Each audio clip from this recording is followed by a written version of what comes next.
Cela ne veut pas dire que c'est l'esprit qui est en toi. Et le contraire, c'est quand il est en nous, au-dedans de nous. C'est alors qu'il influence notre intérieur. Il régénère nos esprits. Il grave les caractères de Christ en nous. Il prend contrôle de nos actes, de nos comportements. Et pour gagner le temps, aujourd'hui on va parler le fruit de l'esprit. C'est quoi le fruit de l'esprit? À ne pas confondre avec les dons de l'esprit. Les dons du Saint-Esprit, ce sont des dons opérationnels. Et le fruit du Saint-Esprit, c'est quelque chose que le Saint-Esprit nous donne. Et il le fait par procuration. Il le fait par procuration. Je vais expliquer pourquoi j'ai choisi le terme procuration. Déjà nous comprenons une chose. Le fruit de l'Esprit Saint. Il n'y a pas, c'est pas au pluriel. Il n'y a qu'un seul fruit. Mais qui a 9 caractères. C'est comme les aliments que nous pouvons consommer. Par exemple, l'œuf. Dans l'œuf, il y a plusieurs vitamines. Il y en a 3. Lorsque tu manges l'œuf, ton corps bénéficie de 3 diverses vitamines. Vitamine A, vitamine D et vitamine E. Cela ne veut pas dire que tu as consommé 3 aliments. Un seul. Mais tu bénéficies des prix. C'est ça le Saint-Esprit. Quand il vient à nous, il laisse propager ses fruits. Et lorsque le fruit-là se propage dans notre intérieur, nous bénéficions de 9 valeurs. Amen. Nous bénéficions de 9 valeurs. Cela ne veut pas dire que si on mange 9 fruits, mais qui a plusieurs vitamines. Il y a des minéraux. Amen. Donc déjà Galates chapitre 5, chapitre 5, verset 23. Verset 22 à 23.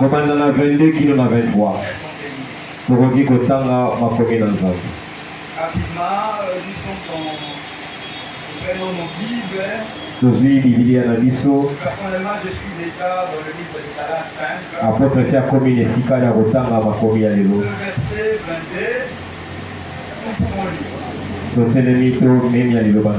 Mais le fruit de l'esprit, c'est l'amour, la joie, la paix, la patience, la bonté, la bénignité, la fidélité, la douceur, la tempérance. La loi n'est pas contre ces choses. Amen. Nous avons lu, merci beaucoup. Nous venons de lire le fruit de l'esprit. Les caractéristiques. Je disais il y a que celle. Alors j'aimerais nous dire, c'est quoi le fruit de l'esprit? Le fruit de l'esprit sont des qualités morales ou spirituelles que le Saint-Esprit forme dans les cœurs de de ceux qui croient. Je me répète, c'est quoi le fruit du Saint-Esprit? Les caractéristiques du fruit du Saint-Esprit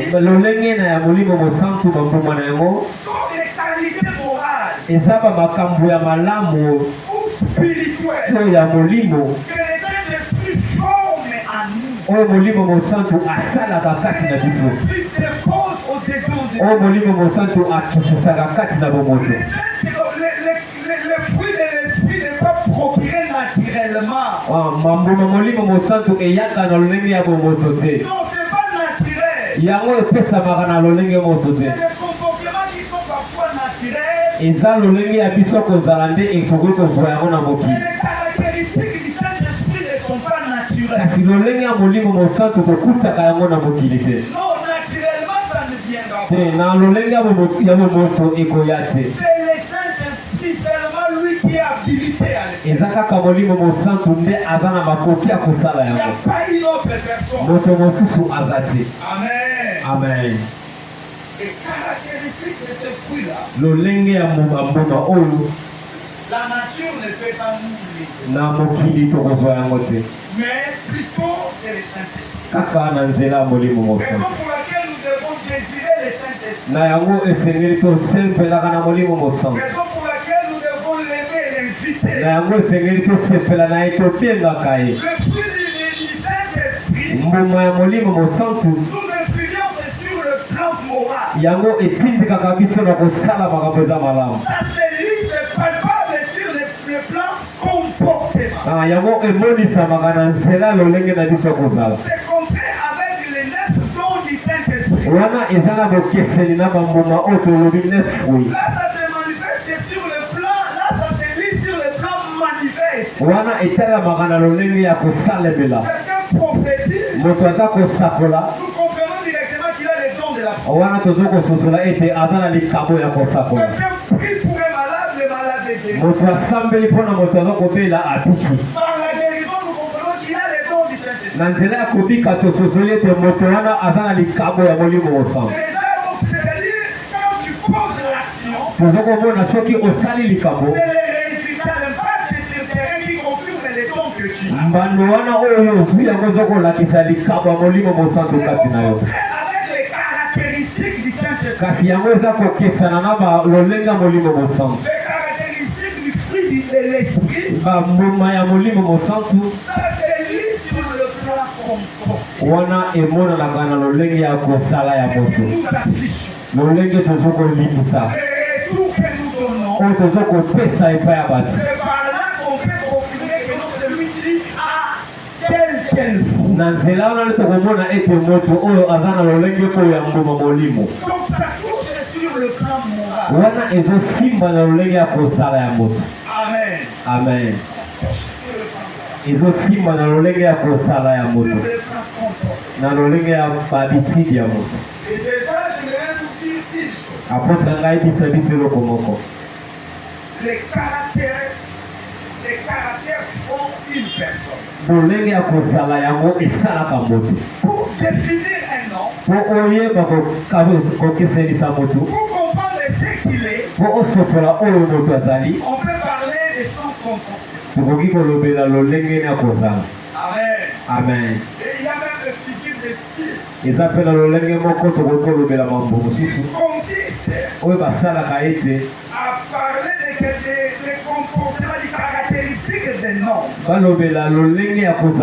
Ou bien d'un animal. On parle des caractéristiques d'un animal. On les casse à un homme. Par exemple, Mobutu, le léopard d'Isaïe. Cela ne veut pas dire que c'est un animal. On a lu son comportement. Et on a compris sa manière d'agir. Ça correspond à un léopard. Amen. Amen. Donc, comprenez-moi bien. Ce qui fait la personnalité, c'est le caractère. Et ça, C'est le comportement. C'est l'intérieur. Et ça, Tel que nous sommes ici dans la chacun de nous a son comportement. Propre à lui. Et il nous a dit que si tu maîtrises et comme la rabbit ceux qui ont été beaucoup malades, quand on va lever le nom Oya Sali, la fête que l'on va être moto Oya Sali le quoi n'a été malade. Mais parfois tu te dis oui, ça c'est vraiment elle. Quand on soit sur le bâtiment, na au quotidien. Donc les comportements acquis une personne. Et dès que l'on va le lengue de la consala et de la kissa au locali. Ta manière de parler. Le lengue de la coloba. Le lengue na kopesa biyano. Ta manière de répondre. Le lengue na kopesa Ta ramano. manière d'agir et de réagir. Le lengue na oyo sala ka pika sala le C'est ta personne. yango ndozo sala oyo zali. Amen. Amen. C'est ce qui fait ta personne. Yango ndozo sala oyo zali. Parfois nous choisissons des animaux domestiques Tango mosusu mpona banyama bazala na biso na bandaku. ou des animaux de compagnie To banyama senge bazala na biso pembeni. par rapport à leur caractère. Kolanda lolenge na bango kozala. On peut se procurer les chats. Tokoki kozwa niau.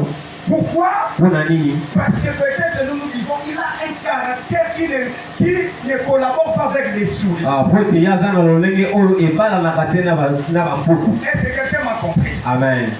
Mais on peut laisser quoi? On appelle ça lézard. Tokotika na biso moselenge Et te. les souris à la maison.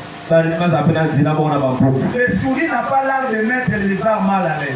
Mpuku akobangisa mpese. Donc nous avons choisi les chats toponaki niau par rapport au comportement qu'il a. kolandisa malolenge ya Par rapport à son caractère. lolenge ya salaka. Pourquoi tu n'as pas choisi les lions comme animal de compagnie? Mpona nini moto aponaka nkosi te lolenge nyama asalaka Parce ye? qu'il a son caractère. Po ete kati na nkosi Il n'a pas l'art de cohabiter avec les humains comme les chiens. ye akoki kofanda na bato lolenge moko na mbwa te. Lui, dans ses caractères, ye na kusala na ye il voit l'homme comme il voit la chair humaine comme la amonaka nourriture. moto lokola bilei na ye akolia Il va te dévorer. akolia yo. Alors, ce qui fait la personne, oyo esalaka moto c'est son comportement. eza lolenge na kozala C'est ses qualités morales. bamakambo ne lolenge azotambusa yo. Alors, nous comprenons une chose, là où je vais nous faire comprendre. esengeli toso tolole komoko. Maintenant, moi je suis David. Apôtre aza David J'ai mes caractères. aza na lolenge ne ya kozala. Moi je suis Patrick, je suis Riz, Eliane, Jim. Moko mpe aza Patrick mwana moto mosusu. Chacun de nous a son caractère. Moko na moko aza na lolenge ne ya kozala. Ou bien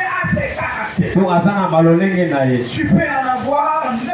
Okoki kozala nango ebele. Tu peux en avoir 10. Okozala nango zomi. Parce qu'on en a plusieurs. Po ete toza nango ebele. Mais maintenant, lorsque toi tu reçois Jésus, Kasi ntango yo ozoyamba Yesu, est-ce que Jésus va te laisser eske Yesu akotika yo avec le fruit de ton na comportement? lolenge mbuma ya lolenge na yo wana? Est-ce qu'il va te laisser avec tes caractères là? Yesu akotika na lolenge na kozala wana? C'est ce qui fait que Yango esalaka ete. l'apôtre Paul, lorsqu'il était venu dans cette église de Galates, Toma Paulo ntango aye na eklese ya il Galate avait trouvé une église remplie de comportements forts. akufi bato lolenge na bango ya bomoto. Chacun d'eux Moko na moko faisait des choses selon ses caractères. azosala makambo na lolenge na Et ye. dans la tête de l'apôtre Mpe na Paul, motu ya ntoma Paulo il savait ayebaki que l'église n'a pas été créée pour que chacun de nous se comporte de sa manière. eklezia esalamaki te mpo moto na moto atambusama na lolenge na ye. Paul, c'est lui qui disait, ntoma Paulo ye nde azalaki koloba soyez mes imitateurs. tozala bato bazokolanda ngai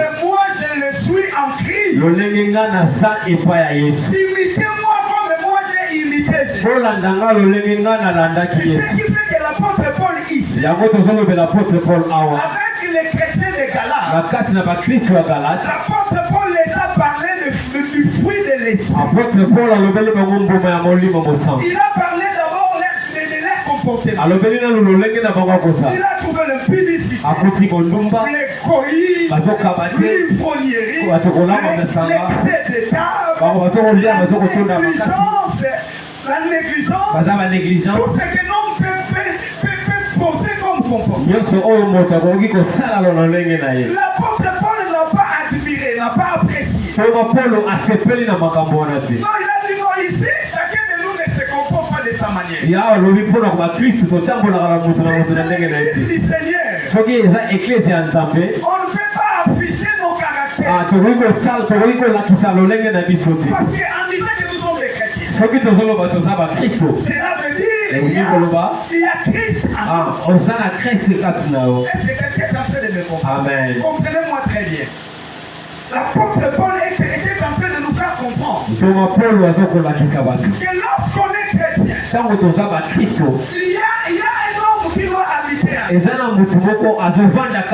On ne prendra pas cet homme-là avec sa chair, on le coupe et puis on l'introduit dans son cœur. Il savait que ce qui fait un homme, c'est son caractère. Raison pour laquelle l'apôtre Paul les avait parlé du fruit de l'esprit. D'une autre manière, pour que tu puisses le comprendre, l'apôtre Paul avait une révélation. Il comprenait que le Saint-Esprit marchait avec un fruit. Le fruit-là avait 9 caractéristiques.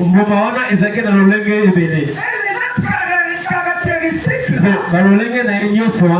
reflétaient un homme. Il y a un homme qui en avait. Ça représentait l'intérieur de nous. Cet homme-là, c'était la personne de Jésus. Est-ce que quelqu'un est en train de me comprendre? Amen. Les 9 caractéristiques du Saint-Esprit, c'est les 9 caractéristiques qui faisaient la personne de Jésus. Sur le plan moral, Jésus avait 9 caractéristiques. Sur le plan comportement, Christ avait 9 caractéristiques. Mais Christ n'a pas déposé ça aux disciples. C'était le Saint-Esprit qui devait le faire. Que c'est celui qui est le garant de la vie chrétienne. Le fruit, les 9 caractéristiques de l'esprit. L'assemblage là, ça reflète une personne. Christ, quand nous disons Christ habite à moi, oh, il habite à nous par rapport à ses caractères. Est-ce que je me fais comprendre? Amen. C'est fort ou bien c'est facile à comprendre? C'est facile à comprendre. Parce qu'on a dit les caractéristiques font une personnalité. Alors on peut se poser une question. Le fruit là qu'il nous donne, les caractéristiques là, ça représente qui? Ça représente qui? Ah, c'est ce qui fait. Sur le plan spirituel, chaque divinité imprime ses caractères à ses adeptes. Raison pour laquelle vous voyez, dans certaines églises, ils ont des doctrines, ils ont la manière de faire les choses. Parce qu'il doit être comme leur maître. Il doit représenter leur divinité. Alors, sur le plan comportement, le Saint-Esprit injecte à nous les 9 caractéristiques de lui. Les 9 là, ça fait la personne de Dieu. Est-ce que quelqu'un est en train de me comprendre? Amen. Tu n'as pas ramassé cela, les Saint-Esprit. Non. Ça représentait la personne de Dieu. Parce que j'étais en train de nous dire, l'apôtre Paul était con de voir que chacun se comportait de sa manière. Chacun avait une qualité morale propre à lui. Il a dit non, vous devez être uniforme. La Bible nous dit, ayez en vous les qui est Vous à la carte n'a vu nous na oyo l'ambo zaki na Yesu Masia. C'est difficile de partager le même sentiment avec une personne. Et ça passe que kabola lolenge ya kozala na moto. Ayez en vous les sentiments qui étaient en Christ. Vous à la carte n'a vu nous eloko oyo zaki pa Yesu. Alors imaginons si toute l'église, Likoto kanisa soki ecclesia nyonso. nous avons tous les mêmes sentiments qui étaient en Christ. Toza biso nyonso na eloko zaki kati na On Yesu. aura des agissements uniformes. Ah, tokozala lolenge ya kosala na ndenge Des moko. comportements uniformes. Lolenge na biso ekozala ndenge moko. Mais si nous avons des diversités, Kasi soki toza na bokeseni, c'est parce que eza po ete on n'a pas, sur le plan moral, on ne reflète pas une seule na personne. lolenge na biso ya kosala makambo malamu tozokokana na motu moko te. Chacun est accro à son caractère. Moto nyonso akangami kaka na makambo na ye. Ta manière de faire des choses, c'est toi. Lolenge na kosala makambo eza yo. Mais toi, tu t'es renié à toi-même. Kasi yo moko oboyino yo moko. Tu étais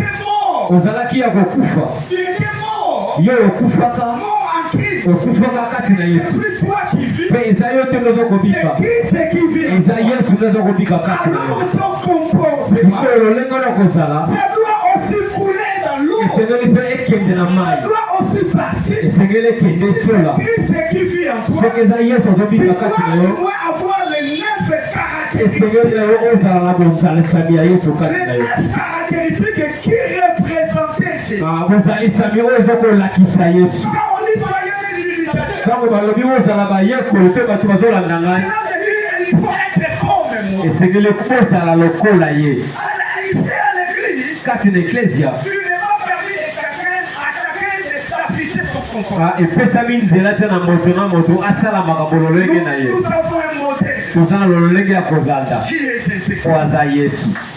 Est-ce que quelqu'un peut appeler mes comptes? Amen.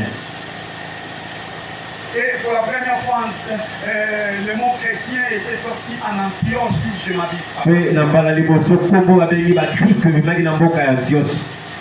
Jésus n'avait pas laissé ces mots-là. Yesu atika kombo wana te.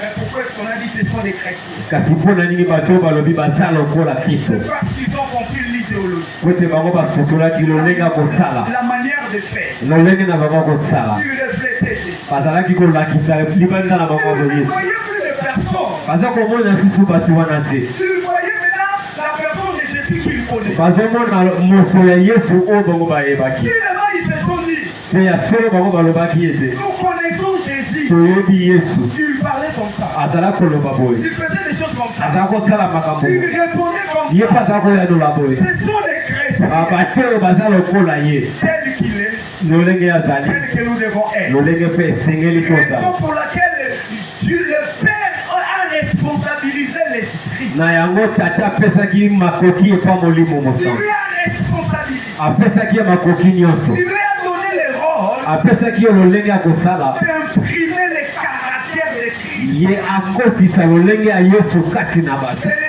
l'apôtre Paul Mpe ntongo Apolo nous a parlé de 9 caractères, alobeli biso balolenge oyo eza ya molimo mosantu, le fruit de l'Esprit. mbuma ya molimo Quand mosantu. tu as le Saint-Esprit, Ntango yo oza na molimo au mosantu dedans de toi, na kati na yo, il te donne, il laisse à toi un fruit. azopesa yo, azotika kati na yo mbuma. Et ce fruit-là va propager 9 Mpe caractéristiques, mbuma wana moko ezopesa lolenge 9 ya kozala, 9 vitamines, bavitamine 9, 9 minéraux, bavitamine ya makasi, 9 valeurs. makambo ya malamu Ou dans son assemblage, mpona kosangisa na yango ça nyonso fait la personne de Jésus. esali bomoto ya Yesu. Les caractéristiques Lolenge ya kosala to ya de kozala l'esprit, ya molimo, si tu en as, soki oza nango, tu es comme Jacob. oza lolenge moko na Yakobo. Tu restes Jacob. Nani yango aza Yakobo? Jacob n'avait pas besoin Yakobo azalaki na posa te, de tuer Esaü. aboma Esau, Et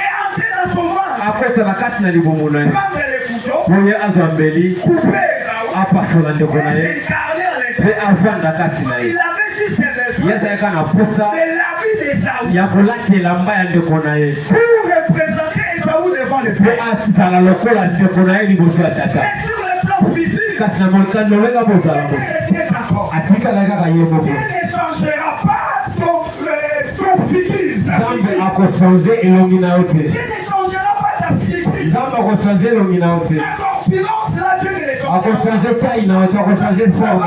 comme ça. Et il prendra l'habit de son fils. Il le mettra sur toi.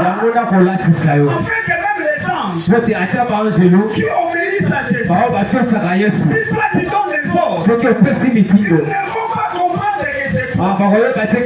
Ils vont t'obéir le même degré de Christ.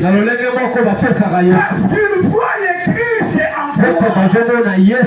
Les démons nous obéissent parce qu'ils voient le Christ en nous. Jacob n'avait pas besoin d'aller faire les BBL. La forme physique de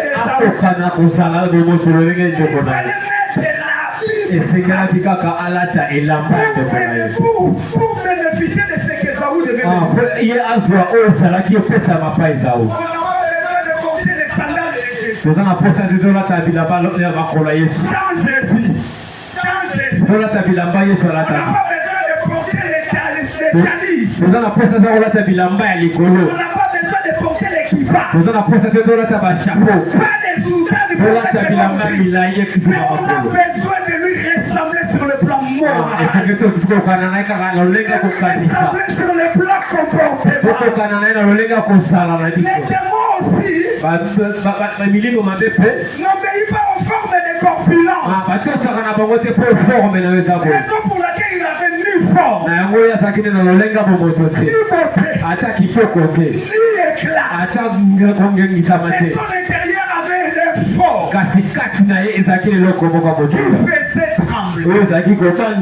Donc les fruits de l'esprit là, ça laisse en nous la personne de Jésus. Est-ce que quelqu'un connaît me comprendre? Amen. La spiritualité n'a pas besoin de couper les barbes comme les maîtres. C'est les autres que ça passe. Il faut s'habiller comme les maîtres. Il faut avoir des habits sacerdotaux. Dans l'ancienne alliance, c'était ça. Il fallait aussi avoir des barbes bien taillées. Quand Christ était venu, il a négligé l'aspect extérieur. Mais il a beaucoup plus travaillé l'aspect intérieur.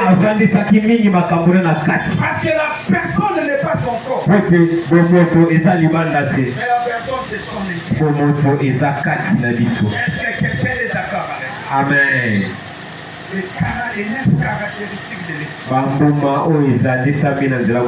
Ça fait les 9 qualités morales qu'avec Christ. Si le Saint-Esprit les dépose et que les 9 la fonction. Dis-toi que je suis Christ. Oui. Parce qu'être une personne, c'est pas l'intérieur. C'est pas l'extérieur. C'est plutôt l'intérieur. Quelque part, on nous parle de l'incarnation.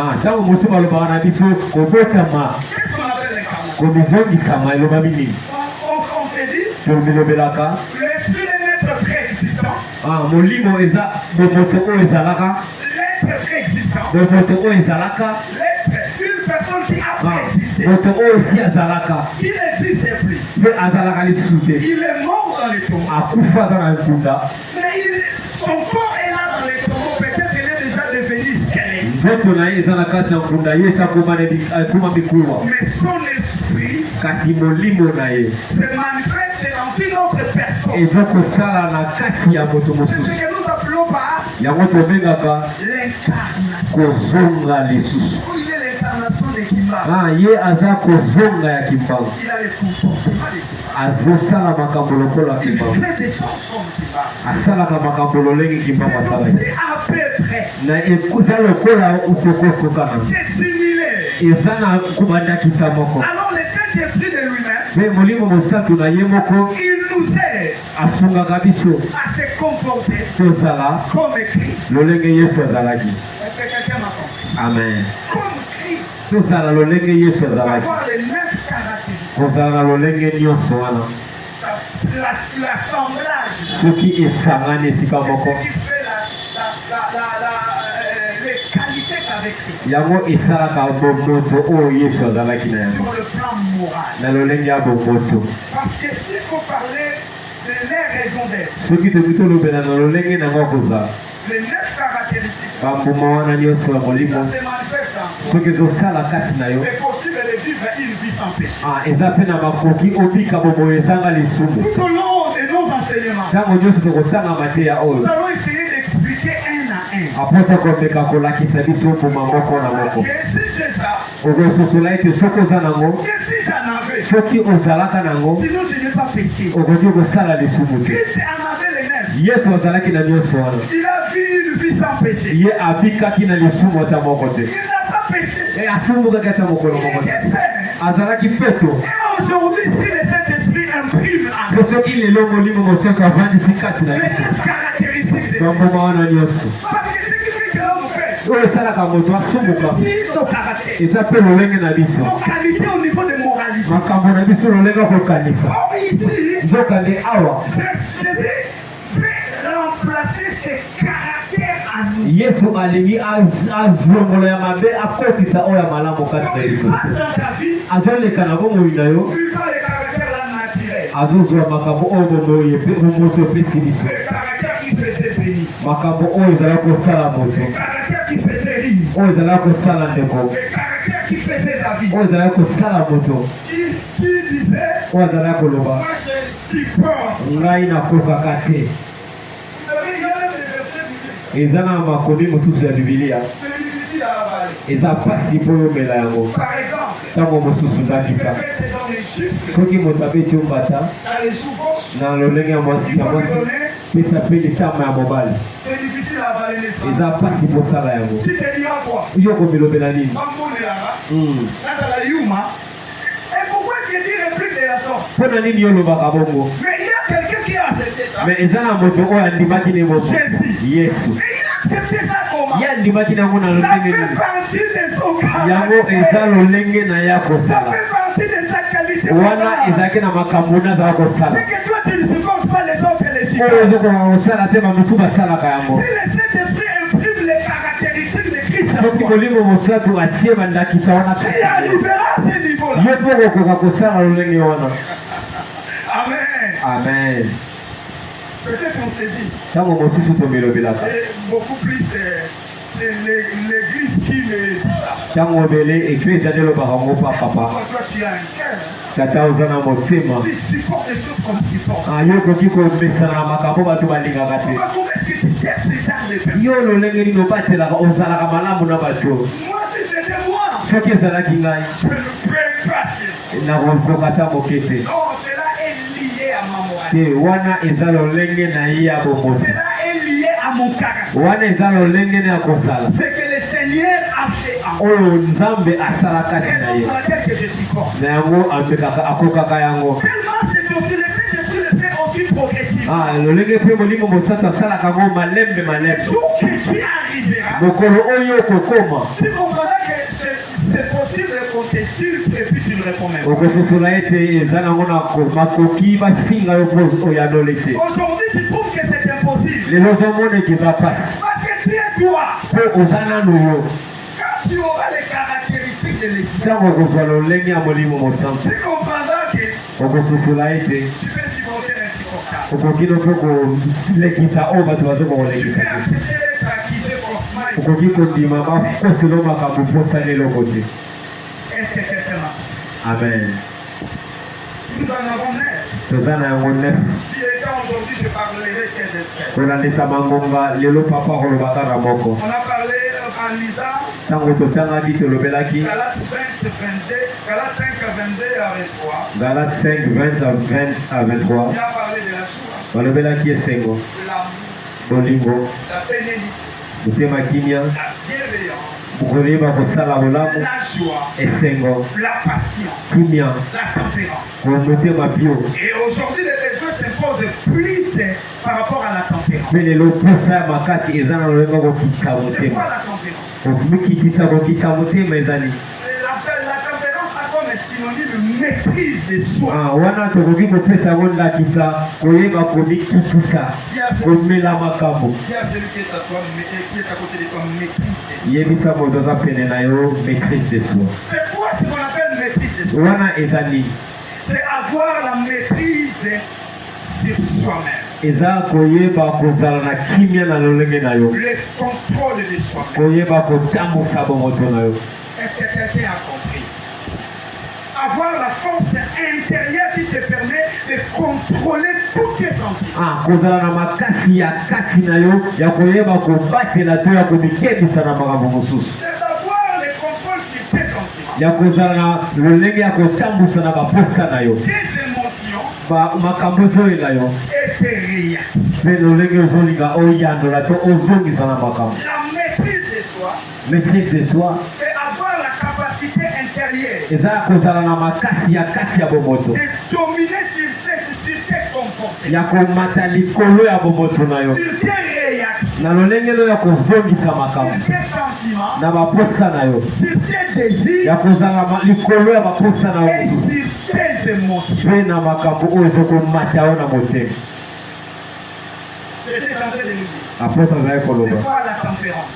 kozala motema pio ezali C'est quoi la maîtrise de soi? kozala na komakasi ya kati ezali C'est avoir la capacité, kozala na makoki ou bien avoir la dominance to kozala na likolo sur ses sentiments, ya kozala na baposa na yo ses émotions, kozala likolo ya makambo ezomata yo sur ses réactions kozala likolo ya makambo ozolinga ozongisa et sur ses désirs. mpe na baposa oyo osengeli osala. Vous allez comprendre qu'avec tout ça, okososola ete na nyonso wana ça t'épargnera déjà à plusieurs péchés. wana ekobatela yo na masumu ebele. Quand tu arrives à contrôler tes émotions, ntango yo ozoyeba komitambusa liboso ya baposa na yo contrôler les émotions, c'est quoi? koyeba komikebisa na makambo na yo eza nini? Ne pas agir kosala te sous l'impulsion. na se ya baposa ya mbangu Ne mbangu, pas agir sous choc. kolanda te kosala na se ya kanda. Tu as la tempérance. yo oza na motema ya kokita. Proverbe 25-26. buku na masese La Bible nous parle, on complète. esengeli totanga buku na masese. Je disais Proverbe.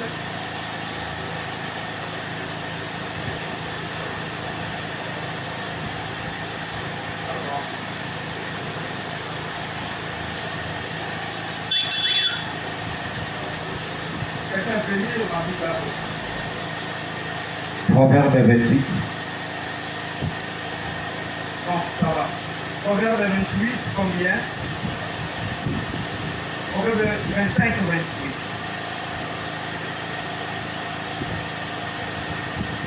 Comme un miracle, comme une ville forcée. lolenge moko engumba oyo bakanga makasi Et sans miracle. mpe eza na efelo te. Ainsi est un homme qui n'est pas le maître de lui-même. bongo moto oyo aza mokonzi ya bomoto na ye te. Comme une ville forcée sans miracle. eza lokola engumba oyo eza ta na esika kobatelama te. Ainsi est un homme qui n'est pas maître de lui-même. bongo eza moto aza mokonzi ya bomoto na ye te. Balobi eza lokola ville oyo eza ya makasi, ville eza ville, mais eza na miraille ya malonga, eza na parce que ba ville ya kala ezalaka clôturée. Comme on parle de Jéricho. lolenge balobelaka engumba Jéricho Jericho. était barricade. mboka ya yeriko ezalaka na miro mosika na Ça suka nango symbolisait la sécurité. wana ezali kolakisa kobatelama na bango, Prendre contrôle du territoire. koyeba kotambusa mboka na bango. Quand la ville est clôturée, ntango bakangi engumba na efelo vous saurez qui est entré, bokoyeba nani akosaki qui est sorti. nani yango azokobima Et vous aurez un sentiment de paix.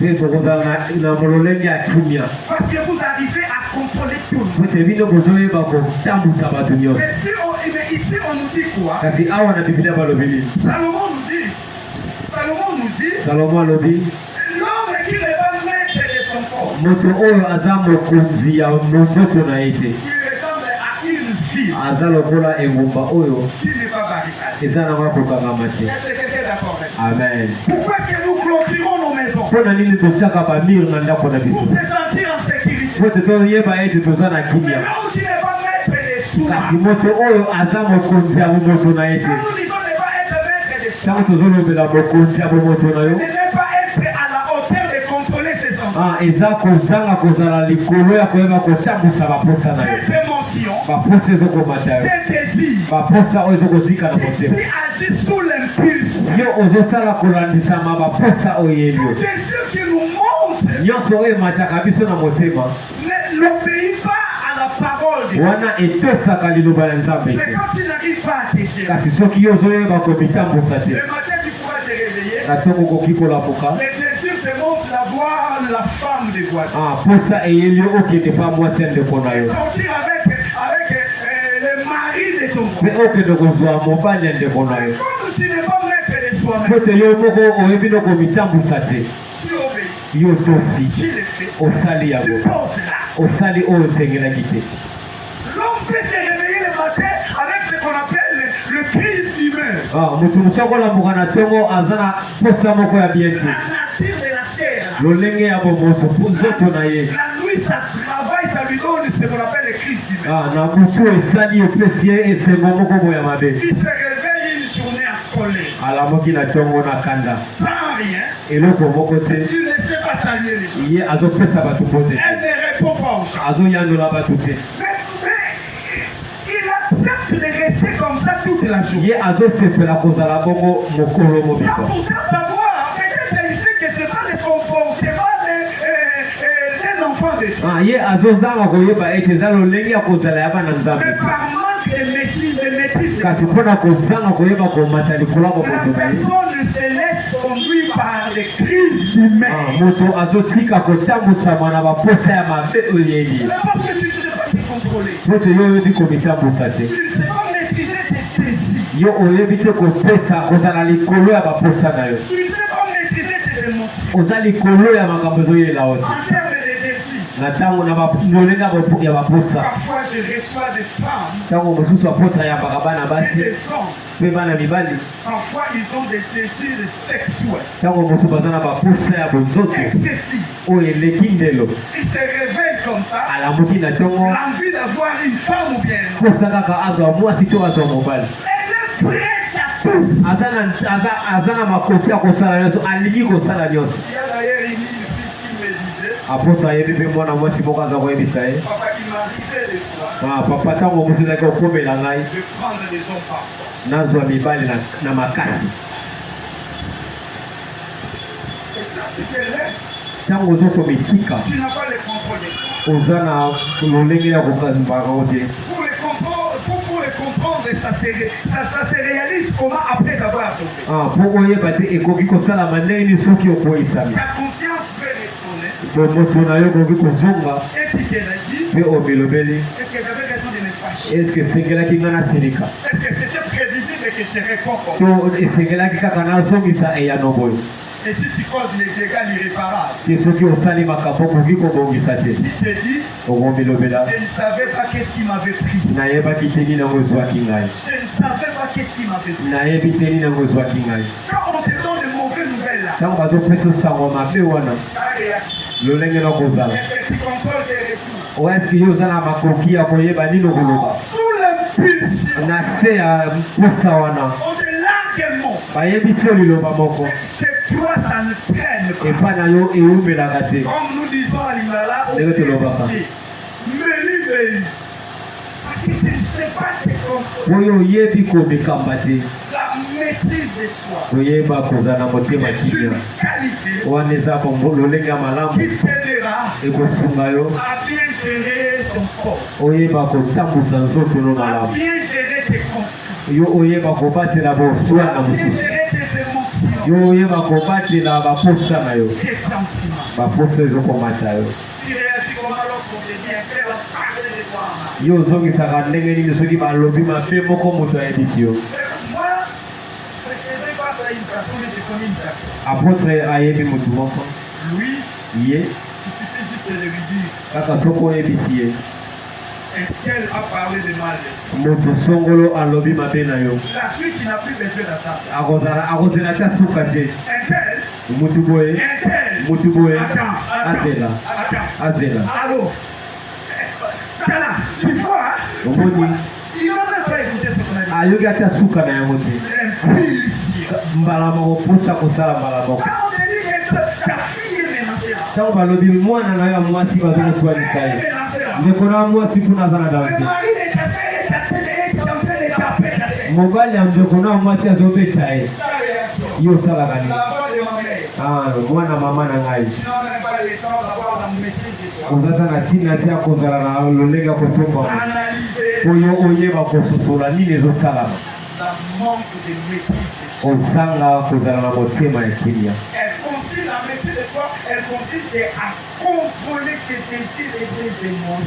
Yango eza kosambusama ozala likolo tozala na kontrole ya makambo na yo. Epa na yo soki kaka eye yo okotala lisusu ngambo na ngambo te. Yo okotala su ngambo na ngambo te. Mbala moko tomboki.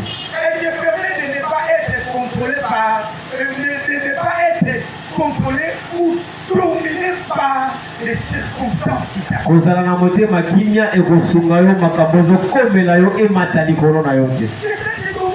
Wana emata likolo na yo te. Biso bato batambusaka mituka. Na esika oyo bato bakoki oyo biso makambo na ndenge ya lolenge ya malamu te. Nyonso elekaka na nzela mafinga. Bakumbi mituka bazofingana.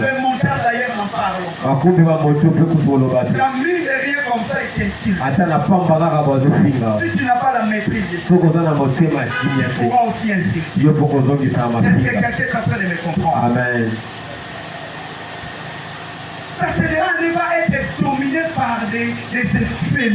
Wana ekosunga yo makambo ezokomela yo emata likolo na yo te. Eza na bato oyo makambo ezokomela bango ezomata likolo na bango. Baposa na bango nde ekambaka bango. Baposa oyo ezomata bango. Wana bazoloba amen.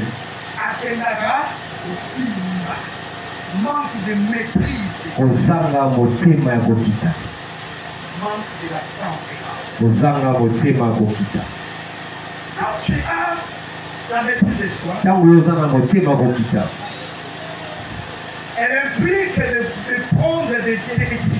Yango esalaka ozwa makambo mpe ya kosala na lolenge ya kokanisa mpe oyo eza malamu kolandisama maloba na Nzambe. Tango yo oza na motema kimia wana ezokolakisa ozokokanisa ozokosala kolandisama maloba na Nzambe. Amen. Kozanga motema kokita ata liboso ya mpongo ekoki kosala ete osumu apota azoloba na biso bakoki komeka o soki lelo ezoki mpe montant eza bato mosusu liboso ya $100 peke bamisusu mbongo ebele. Apôtre avant lelo ntango mosusu aza na mbongo ya $50 akolala te akolamuka 4 heures po ya kota mbala moko wenze.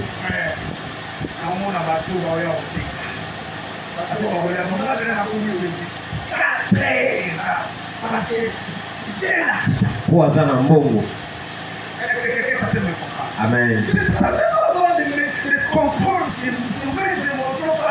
Apôtre ayabaki kokamba baposa na ye te liboso ya mbongo. Amen. Tala lolenge nini yo osombaka nyonso omona soko oza na mbongo. Bilialia itambola mwanza ozwi Kinshasa te na mapeka na yo. poser Kinshasa. Malaboni yote Kinshasa na mapeka nao. Amen. Amen. La maîtrise de soi. Kuzala motema kokita. Autrement dans la Bible, selon la langue grecque. Na tango mosusu kolandisa mongongo ba grec. En parlant de maîtrise de soi. Tango bazolobela motema kokita. Parfois c'est aussi les secrets. Tango mosusu akoyeba kopomba makambo. Parfois c'est aussi sobre. Tango mosusu kozala ya kolimwa. Tu n'as pas de maîtrise. Tango ozala motema kimia te. Un homme de grand discernement comme ça. Moto amekika kolinga yo. Il rentre chez tes amis. Okepa baninga nao. Ils n'ont même pas dit. Ndeko moko alinga. Tu n'aurais pas le temps de réfléchir sur la chose. Ozasala ntango kokanisa te na likambo ezokombela. Toujours des palpitations. Ntango nyonso motema moto. Est-ce que quelqu'un est d'accord avec moi? Amen. Le manque de maîtrise de soi. Pe kozanga motema kokita. C'est ce qui fait que les espoirs sur les réseaux sociaux puissent nous avoir. Yango esali ete bato bakosaka bato na réseaux sociaux bazwa biso. Surtout s'ils utilisent iPhone. Surtout soki basali telefone na chaise. Oh, je suis aux États-Unis. Naza na États-Unis. C'est d'avoir un colis. Beaucoup plus d'un 3 pays. Eza mingi bamboka mibale. Bénin et Cameroun. C'est ça, non? Donc j'ai envoyé un colis au Cameroun. Natindeli okoli na mboka Cameroun. Regarde les images. Tala bilili. Et il manque seulement un $100 que tu dois envoyer dans un numéro. Ezangi kaka mbongo moke otinda na nimero Et la songolo. personne là va t'envoyer des choses. Pe moto wana kotindela makambo. Tu n'as pas le temps de réfléchir. Yo oza na ntango kokanisa te. Tellement la personne a compris que tu as besoin de iPhone. Moto wana asosoli toza na posa telefone na chaise. Tu pourras même vider tes caisses. Yo kobimisa mbongo nyonso za Combien bango. de fois vous voulez escroquer comme ça? Mbala boni bayiba biso bongo. Amen. Amen. Si tu n'as pas la maîtrise, Oyo oza na motema kokita te. tu paniques pas. Yo bangaka na ntango nyonso. Ça t'aidera à être maître de soi. Ekosunga yo ozala mokonzi ya bomoto na yo. Et nous permet de vivre une vie sans péché. Wana esungaka biso tobika bomoi ezanga lisumu. Parce que tu as le temps de réfléchir. Po oza na ntango ya kokanisa. Et en réfléchissant, Pe na nzela kokanisa tu agiras selon la parole de yo kosala makambo kolandisa liloba na Nzambe. la maîtrise de soi. Ozala motema kokita. C'est aussi là de ce qu'il faut Eza mpe lolenge ya koyeba kobatela. faire. Un interlocuteur qui parle du mal. Moto aza liboso azoloba mabe na yo. C'est facile de dire à ta femme, à ton chéri, à ton ami, Eza pete ya koyebisa moto bomisana na ye. parle-moi de mal de moi. Loba mabe na ngai. Toi-même, tu as provoqué ça. Yo moko obandaki yango. Mais tu ne sauras pas s'il faut être 3 minutes seulement le laisser parler. Kasi yo okokaka te kotika ye misinisa misatu kaka palobela. Il suffit qu'il commence. Esekeli kaka abanda. Qui est bien, Yo oza kimia. ton chéri, en tout cas, qui est bien. Yo ndeko na nga mobali nde oza kitoko. Mais, Kasi c'est très grotesque. na esika oyo Du coup, au bandi, Kata. Amen. amen. Ah, je sais, vous m'avez dit, soyons sincères. Ah, que les gens soient sincères. Ouais, que les gens vont l'enlever. L'homme ne fait pas supporter. Moto akokaka te Ayo kamate na ye. Même bien mon Seigneur. Et hier, pe lobi oyo eleki le Seigneur m'avait vraiment mis dans les traits. Nzambe amekaki ya poto. Il y a quelqu'un qui est venu me voir. Moto moko akende okutana na ye Il a parlé de Dieu, parlé de lui. esengelaki alobela apotre par rapport a makambo na ye. Beaucoup plus. Na makambo ebele ezalaki C'est côté positif. kote ya malamu Selon elle. kolandisa maloba ya moto wana. Le Seigneur commençait à parler. abandaki koloba J'ai tout compris. ozalaka moto lolendo Tu n'as pas laissé. yo ozalaka na makambo kobomba te Tu es bâtard. yo mimonisaka Surtout quand tu parles de ton Dieu là. soki ozolobela Nzambe na yo wana Si tout est tout. Tu mets tout le monde encore. ya yo oboyaka bato nyonso. Et elle a parlé pendant 40 minutes. moto wana alobi 30. bangongo ebele. Elle devait pas bien chercher dans ta voiture. mokolo moko alobi nazalaki na motuka na yo Tu voulais faire la vie. yo bandokende mbangu Je t'ai dit, nayebisi attention, on va commettre la sin. ye bato okokosala sida. Et du coup, tu m'as dit, mbala moko apotre yanoli ye koloba je ne suis pas de la race de ceux qui meurent par hasard. aza lolenga bato bakufaka na nzela motuka te. C'était les choses ayoki makambo nyonso ayebisi c'est possible que tu me taxes d'un nom. ekoki nango kozala obenganga moto lolendo De parler de ma foi, d'exprimer ma foi. soki kutu wana eza likambo ya kondima na ngai. Je suis la race de David, la race de David. Apôtre alobi aza lolenge ya David. Les deux frères de David, lorsque David était en train de signer Goliath. bandeko mibale ya David bayaya na ye ntango David alingaki kende mpe ya Goliath. Qu'est-ce qu'ils avaient dit? Bango bayebisaki nini? Tu es un orgueilleux. Nous connaissons ton orgueil. toyebi lolendo na yo. C'est ça, les hommes de foi. Bato ya kondima. Ceux qui croient. Bato bandimaka. Ceux qui ont une grande foi. Bato baza na kondima monene. Parfois, lorsqu'ils l'expriment. Tango mosusu yango bato kolakisa kondima na bango. Ça se confond avec la vie de l'orgueil. Bato bakanisaka yango eza lolendo. Et parfois c'est tout un jour encore de la vie. Tango mosusu moto nakaka lobi. Tu étais au téléphone. ozalaki kosolola na nzela J'avais compris que c'était une était fidèle tout à l'heure. nayebaki ete ezalaki mwana no moko ya lingomba abengaki Je sais pas qu'est-ce qu'elle savait. nayebi te ayebisaki yo nini Mais quand tu parlais, kasi ntango aza koloba du coup tu as dit. mbala moko oyo olobi Le prophète là qui a dit ça, il a dit mais moi ton père je te dis tu ne mourras pas. mosakoli wana alobaki oyo esengela koloba me ngai tata na wana alobi kokufa te. Moi je t'ai trouvé un moto wana alobi afutaki apotre azalaki moto lolendo. J'avais compris les questions des enseignants. Apotre akompane ete ezalaki likambo ya mateya. Quand Jésus disait je voyais Satan tomber du ciel comme un éclat. Ntango yesu aza koloba amonaki satana kokwea lokola. Quand il priait, ntango azalaki kosambela écoutez la prière. azokoyoka losambo. Tata, Moi je sais. nga nayebi Et tu me réponds déjà. yo oyo andolaka nga Si je prie, soki c'est nazosambela à cause de eza mpona bato oyo Lazare. abengi lazare Sors. bima. Et nous sommes skeletons. Nous sommes que nous libanga. Et quand les gens ont nous sommes déjà pour la bateau. Amen. Amen. On ne joue pas avec la foi. basakanaka na kondima Mais te. du moins, les 30 minutes qu'elle avait, na ntango nyonso bandaki koloba c'était coca. apotre azalaki kimia Même si elle confondait, ata soki azokiyeba te makambo azoloba. même si elle confondait les choses, ata soki makambo azoloba eza nango ndenge wana te.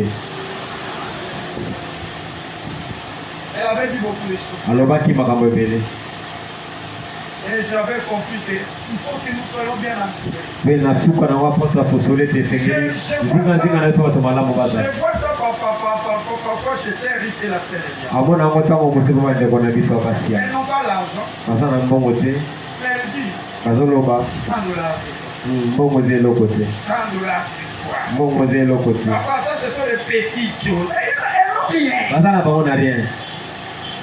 Et moi je les supporte. mpe apotre ayeba Parce que je suis kolosana bango enseigné. po ateyama Je sais que dans la foi, ayebi ete na kondima quand les autres parlent de la mort, ntango bato mosusu bazolobela kufa quelque chose qui signifie la fin, eloko ezolakisa suka qui n'est pas curable. wana akoki kobika te. Mais Jésus vient, me yesu aye il parle du sommeil. alobeli pongi Quelque chose non seulement qui a besoin de médicaments, mais c'est naturel. eloko oyo eza ata na posa kiti te esalamaka bongo. Les gens ont dit Lazare est mort. bato balobi lazare akufi Mais lui il dit Lazare kasi dort. alobi lazaro oyo aza kolala Donc c'est naturel. wana eza nango lolwenga bonokili Il dort. azolala na ye Il va serrer. akolamuka C'est facile. ezalaka On nango. n'a pas besoin de médecin pour te Tozosala réveiller. ntina te moto ya Tu as kolama besoin de médecin pour te réveiller. eske Donc moto Jésus voulait dire quoi? yesu alinga aloba nini L'état de Lazare là, lolenge ya lazare azali la votre foi là, na lolenge na biloko ndima c'est grave. eza pasi Mais moi c'est moi. kasi epa na ye C'est naturel. eza nango eloko ya C'est pete même pas difficile, mais c'est naturel. eza nango kutu ya makasi te eza nango makambo ezalaka.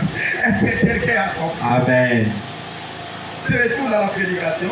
apotre azongi na mateya Ça fait aussi partie de l'enseignement. wana mpe eza kasi ya mateya. J'ai compris que apotre asosolaki ete des fois notre manière d'exprimer la foi là où nous foi là où non, notre foi là où nous sommes. ntango mosu lolenge na biso kolobela kondima na biso bisika tozalaka Le bébé spirituel nous taxe de l'innocence. bato nano bakoli te na molimo bamonaka biso bato ya lolendo. J'avais compris ça hier. apotre asosolaki yango kaka lobi elekaki Parce que la personne m'avait taxé pendant ça. po ete moto wana azalaki koloba apotre azozwa ye lokola moto lolendo ezalaki kaka wana.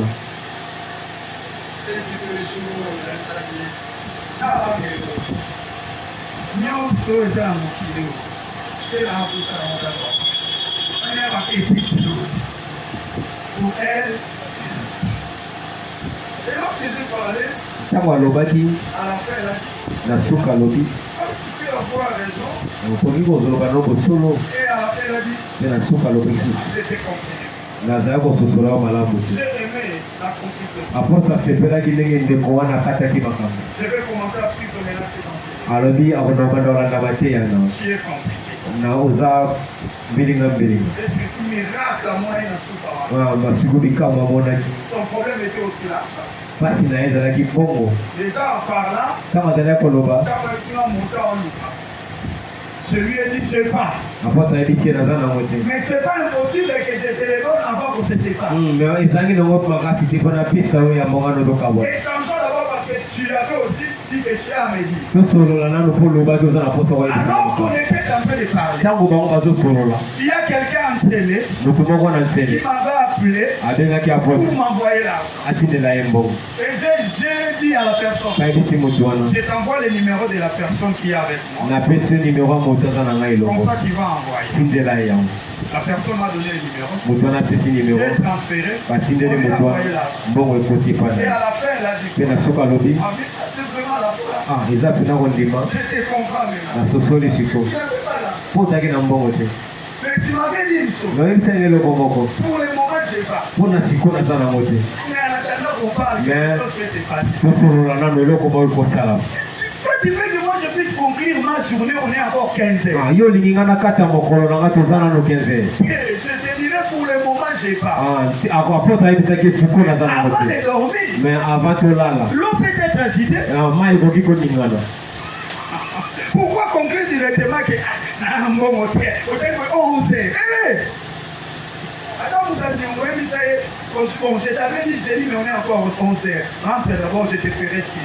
zonga nano nga na kobenga C'est possible que je te paye aujourd'hui parce que je t'avais donné cette date. ekoki kosalama na futo lelo mpo napesaki mokolo Et oyo toi, il y a encore 10 heures. me yo ngongo eza nanu Désespoir. esi olembi La maîtrise de soi. kozanga motema kokita J'étais en train de parler de la maîtrise. apoto azala kolobela koza na motema kokita C'est quelque chose que nous devons désirer. eza eloko osengeli tozala nango posa ntango nyonso Ça nous épargnera à répondre coup sur coup. wana ekobatela biso tozongisaka makambo mbala moko te Oui, parfois, ntango mosusu le comportement des autres peut nous exciter. lolenge ya bato ya kosala ekoki kotindika biso tosala eloko moko Proverbe 24, 11, si je ne m'abuse pas. Proverbe 11, 24 et 25. La Bible dit, le fer aiguise le fer, un homme excite la colère du homme. libende epesaka makasi na libende kanda ya motu mpe tumbolaka kanda ya motu Ah, vous voyez, n'est-ce pas? C'est Dieu peut être en colère avec une autre personne. moto okoki kozala na kanda na motu mosusu Il vient te parler. aye kosolola na yo Non seulement il te donne de la nouvelle, kaka te azopesa yo sango il te communique aussi sa colère contre la personne. mpe azopesa yo kanda oyo azalaki nango mpo na motu wana Amen. amen Comment tu te maîtrises de na toi, kosanga motema kokita tu peux agir yo okoki kosala dans une chose qui ne te concerne na likambo oyo etali yo te pas. Maîtrise de soi. motema kokita Si tu ne veux pas, surtout bana basi tu n'as pas de maîtrise de soi. bana basi oyo bazalaka na motema kokita te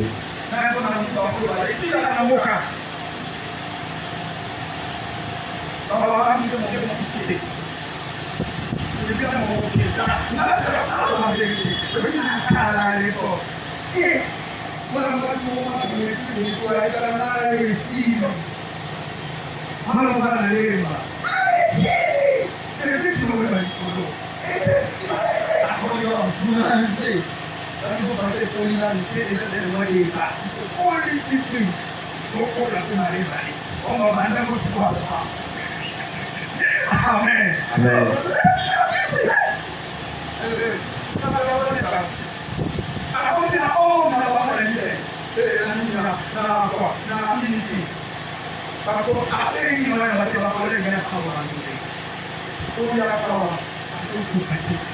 Je l'ai expliqué. Il y a mon avis d'excision d'ailleurs.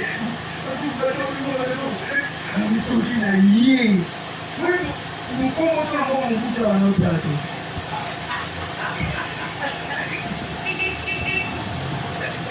Amen. Amen. J'habite Lemba. Apôtre avec au ventre dans la lemba. 3 heures. Étudiant qui va y. Tu n'as pas de là. Aïe, au fou. Alors, par contre, c'est pas là. Manque de maîtrise de soi. À la base. Moi, je ne sais pas enfant. Je ne sais pas en haut.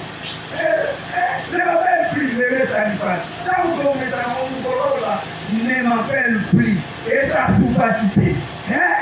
Parce qu'on doit faire ça. Il y a des choses qu'on essaye pas en amour. Et ça n'a pas de problème, mais quand tu es dans le lingo. C'est fini et on ne va pas mater.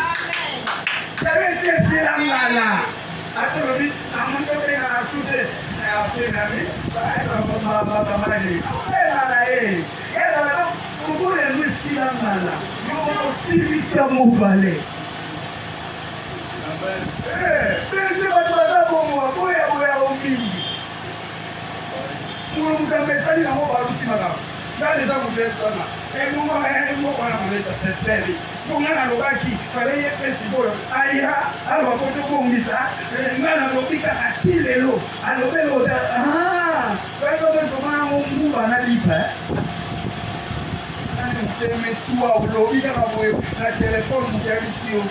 merci. Que le Seigneur attire toi. Oui. Comme vous allez appeler mon frère, ça va être. Il est mort de la mer.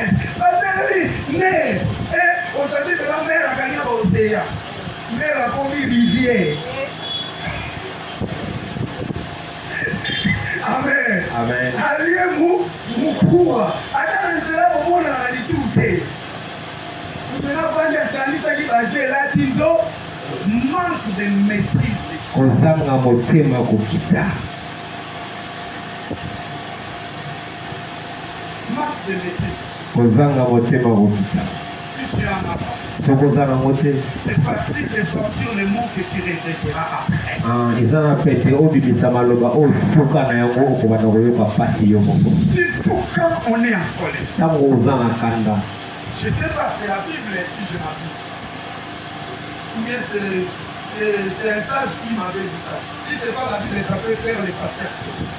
Un jour, il m'avait dit, quand tu es en colère, ne parle pas. Dans la colère, les sages se taisent.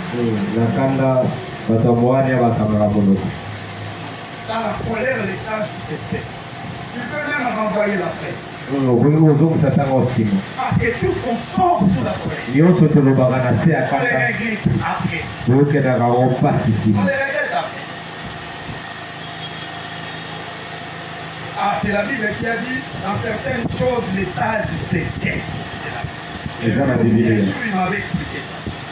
Les sages se taisent. C'est pas dire mon corps. Maîtrise. C'est pas seulement pour les hommes. C'est aussi pour les femmes. Parce que faire des couples, c'est beaucoup plus les hommes qui ont les maîtrises. Mais il y a aussi des hommes devant la colère, ils n'ont pas de maîtrise.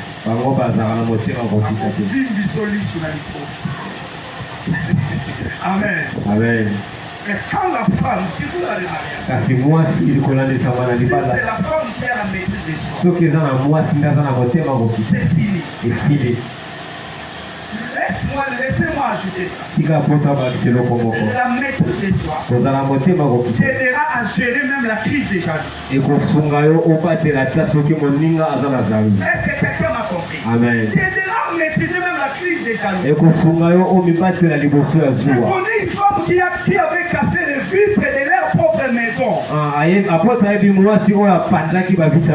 Parce qu'il a soupçonné son mari de quelque chose. Et à cause de la jalousie, elle a détruit la maison. La maison était vitrée. Et à la paix après, l'homme voyait des dépenses. Il a fait l'AVC.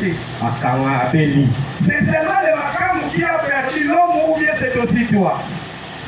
Ça manque de maîtrise. maîtrise de soi t'aidera à gérer la jalousie. ekosunga yo oyeba komibatela liboso ya zuwa. À cause de manque de maîtrise de soi sous la jalousie, na se ya zuwa tu peux donner des coups de poing à ta femme. okoki kopesa makofi ba mwasi Je na connais des hommes qui ont tué les femmes. mpe apotre ayebi mibali baboma mpasi na bango na nzela wana.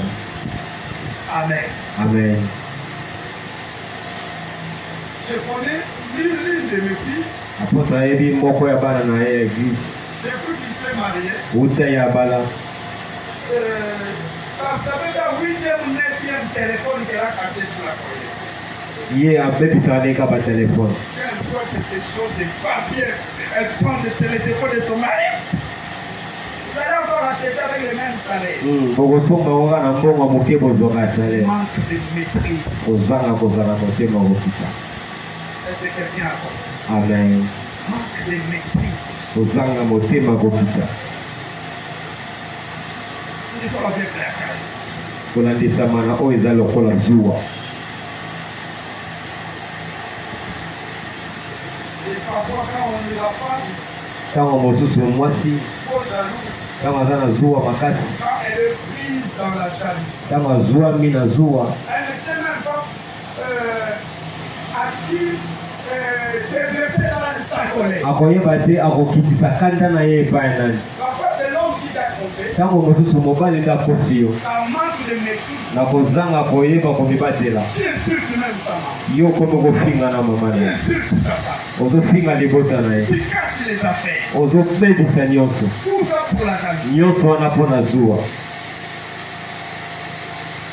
Et sans parler dans les réseaux sociaux, il y a mpe aussi tokolobela te na nzela ya internet il y a une histoire. eza na lisolo Il y moko a la femme qui avait tué son propre mari mwasi abomi mobali na ye parce qu'il est soupçonné de sortir avec une autre. po ete ayokaki azobima na mwana mosusu La nuit, na butu il lui a poignardé. asubi ye mbeli L'homme est mort. mobali akufi La prison, la femme a perdu. mwasi akendaka boloko. La main de la femme est libre. Et la main de l'homme, la fille, qui? La rivale. mwasi wana mbanda na ye asala kimia Libre. La maîtrise kozanga motema kokita et les lâches. ekosunga yo kosala malamu. Je veux me servir du témoignage de ma frère. apota kozwa mpe ndakisa mosusu Un jour, mokolo moko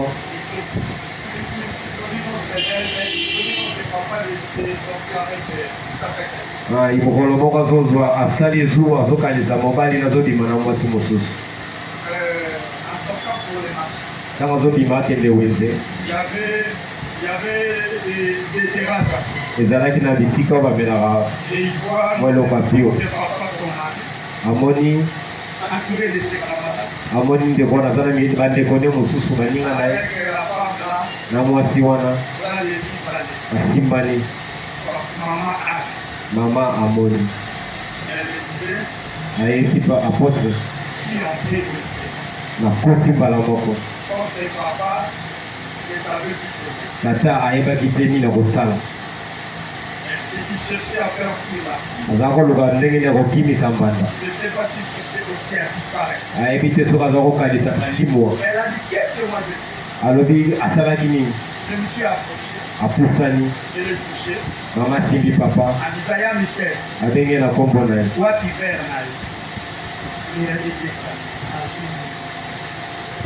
As-tu pris?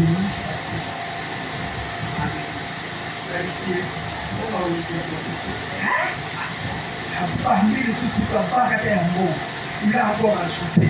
On dit, ok, vous êtes à la madame. Vous avez mal au cœur. nazalaki na motema pasi Mais je ne savais pas humilier mon mari. me nakokaki kokitisa mobali na ngai te Je l'attendais à la maison. nazalaka kozele na ndako Frère Denis, si c'était ta femme. soki ezalaki mwasi nao Frère Jimmy, si c'était ta femme. soki ezalaki mwasi nao Frère Baptiste, si c'était ta soki femme. ezalaki mwasi nao C'est à vos cœurs de répondre. mitema na bino eyanola Voyez, la semaine d'ailleurs, elle est comme notre même grâce. Voilà, la petite était là.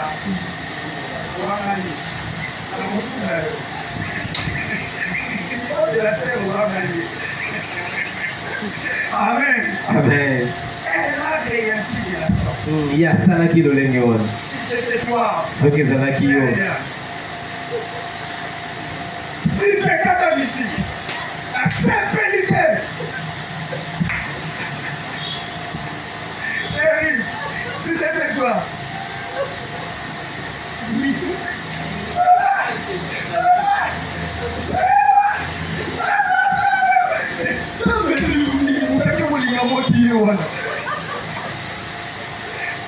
Amen. Amen. Comment il dit ça, aussi par papa. Quand on fait mon vocabulaire, la silence. Pour citer le verset qui m'a dit, cancer Mokoya Nicole. La Nicole là, la cancer va sortir avec un enfant. Azala ko bimana nde ko mobali tabala.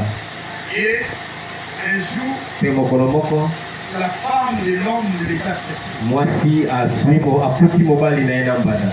Et la femme n'a pas supporté, elle a sorti les cheveux. Mwasi wana akokaki ta bimisi bazile. Elle a poussé. Akati mobali.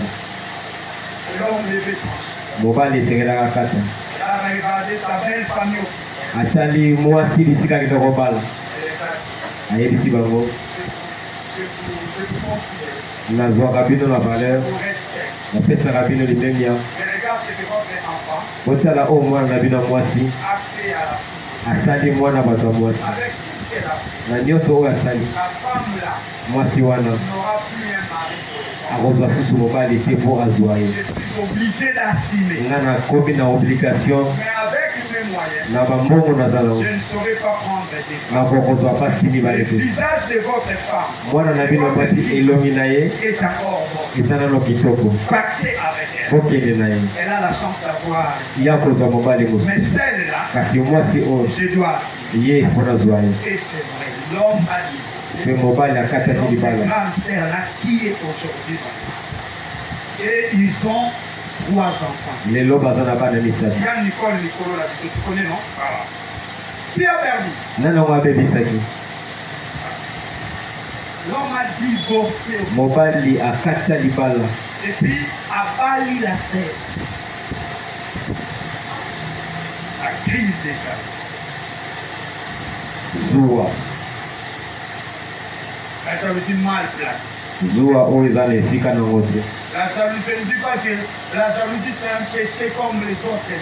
Apôtre alobi teke zuwa eza lisumu. Parce que nous servons un Dieu jaloux. Po ete biso tosalelaka nzambe oyo azalaka na zuwa. Mais la jalousie sans maîtrise de soi, elle n'est pas forte. Kasi zuwa oyo ezangi motema komikitisa Elle eza est malamu te. nuisible. Yango ebebisaka. Elle est toxique. Wana eza poison.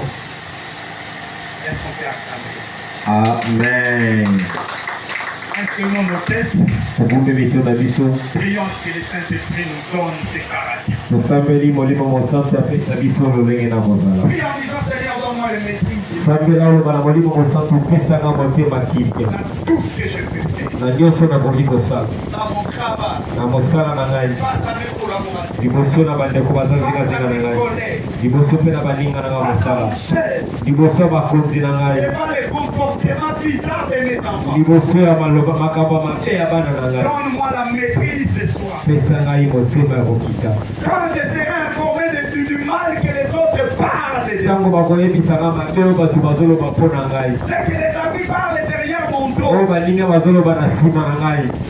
Que je réagisse bonnement. Nasala makambo eza ya malamu. Oh, bien-aimé, tu te connais toi-même. Yo omiyebi malamu yo moko. Demande la maîtrise de soi. Senga motema pio oyo. Dis à Dieu, Seigneur, soumanaï. Là, dans la maîtrise de soi. Présente-moi mon terme, il y a kimia, la tempérance. Devant l'argent. Liboso ya mbongo. Que je sache mes comportements. Nayeba ndenge na kotambola. Donne-moi la tempérance devant l'argent. Pesanga motema kimia liboso na mbongo. Et je n'agis pas sous l'impulsion. Nasala kolanisa maposi ezomata ngai Et te. l'argent ne me dicte pas. Mbongo epesanga mitindo te. Donne-moi la force de dominer sur les sentiments. Pesanga makasi na mata likolo ya baposa na Et ngai. de dominer sur les émotions. Pesanga makasi ya komata likolo ya baposa motema. Saint-Esprit, tu fais les traits. molimo mosantu kaka ndako kosala Je yango. ne veux plus rester moi. Nalingi nazala ngai lisusu te. Je veux refléter à Jésus. Nalingi nakokana na Yesu. Je veux être comme lui. Nalingi nazala lokola Yesu. Insulter. Basinga ngai, Humilier. bakitisa ngai. Les disciples parlaient de l'esprit derrière son corps. Ata bayekoli baza koloba na nsima na ye. Mais il avait Mais il azaki na motema ya kokita. Lui, il avait des terribles. Il azaki na bayekoli. Mais parfois, il fuyait là où les gens cherchaient des amis. Mitango moto azaki kokima bisika bato banga babambeka Quelle banga. maîtrise d'espoir. Azaki na motema ya kokita. Il y a moi, si on fait les esprits forts. Yebisa nzambe apeso makasi oyeba komekisana na C'est qu'il y makambo. avait l'esprit fort, c'est pas. Oyo bato mosusu aza kokosa te. C'est l'esprit qui dit dans David. Mais Yesu ayebisi kati na David. Il se rend de David capable de l'esprit. Oyo akokisa akoma moto oyo esengeli. Seigneur, j'ai été démenti. C'est aussi la prière de Dieu. Wana mpe losambo ya bana na yo. Seigneur, donne-nous la paix. Yesu pesa biso kimia. Donne-nous la tranquillité. Pesa biso pema kimia. La maîtrise d'esprit. Pesa biso motema pio. Devant les désirs charnels. Liboso ya baposa ya bozoto. Je le sais. tokoya te. Seigneur, aide-moi à me maîtriser. okodesunga biso. Saint-Esprit, fais de moi des étoiles. molimo mosantu sala biso tozala bakambi ya biso Ne moko. sois pas inutile les sentiments. tozala engumba oyo ezangi efelo te. Ne sois pas inutile les sans protection. tozala engumba oyo ezangi esika kobatelama Oh, te. cher Saint-Esprit, o molimo mosantu je vais te barricader. tozala bato baza na engumba kokangama. Que les gens du monde et moi, je le sais. Je ne sois pas les fois d'accordé. Que l'énergie passe sur l'intuition. Je vais la maîtrise des soins. Oh, cher Saint-Esprit, donne-moi la maîtrise. La maîtrise, la maîtrise. Donne-moi la maîtrise des soins faits. La maîtrise des soins de gloire. La maîtrise des soins, la tempérance, la tranquillité, Seigneur. Que je sois là à la colère comme toi. Que je sache aimer comme toi. Que je mérite de l'aimer comme toi. Seigneur, c'est toi qui es capable de le faire. Oh, cher Saint-Esprit, accorde-moi ce que je sois. Que je sois là de la gloire. Que mes réactions réagissent, Seigneur, grâce à ta parole. Avec ce espoir et de grâce, Seigneur, permets-moi à réfléchir avant d'agir. À réfléchir et d'agir selon ta parole. Tu es fidèle, tu es fidèle. Remercions les Seigneurs, remercions les Seigneurs pour ces enseignements. Remercions les Seigneurs pour ce qu'il a fait au nom de Jésus.